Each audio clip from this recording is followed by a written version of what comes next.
ตรแซ่บยามบ่อิ่มเราก็เลยเอาเข้ามาเพิ่มนิดนึงจริงๆก็กินมาแล้ว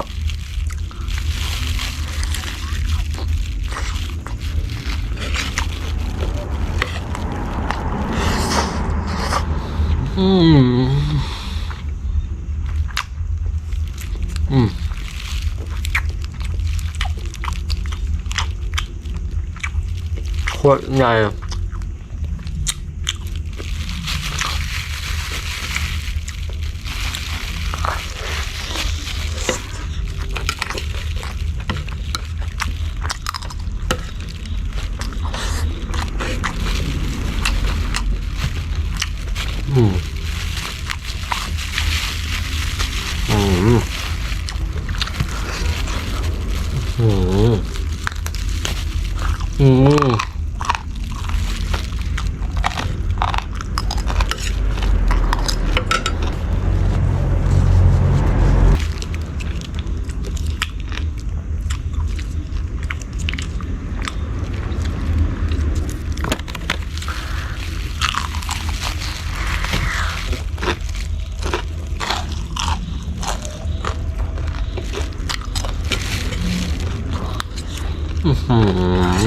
อันนี้ให้สุเจ้ากินแล้วอันนี้เอาให้นะโอ้คือสิกินบ่ได้ติโอ้ฉันเดี๋ยวหับให้กันได้เดี๋ยวเก็บให้เจ้าคือสิกินบ่ได้ดอกป้อนเอา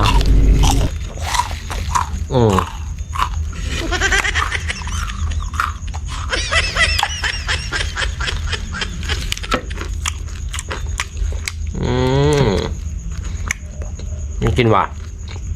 กินว่ะเอ้าเดี๋ยวป้อนเด้อ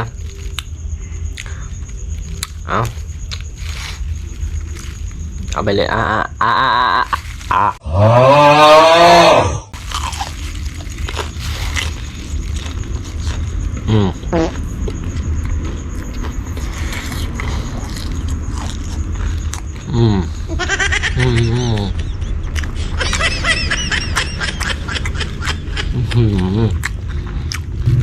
รสนี้รสเผ็ดว่ะ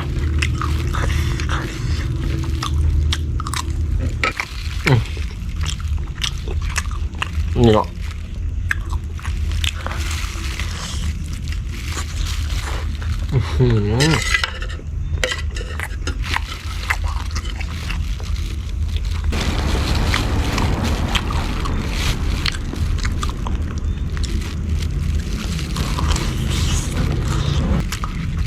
ยันตีแคมทางเนาะก็เลยได้ยินเสียงรถกูต้องแปลกใจ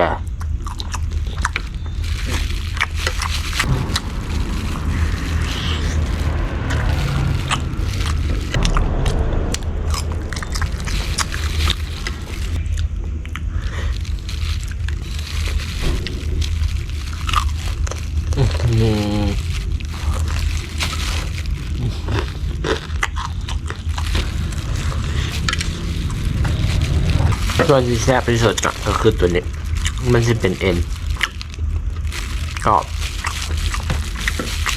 อยู่ป่าเนี่ยคำสุดท้ายปิดคลิป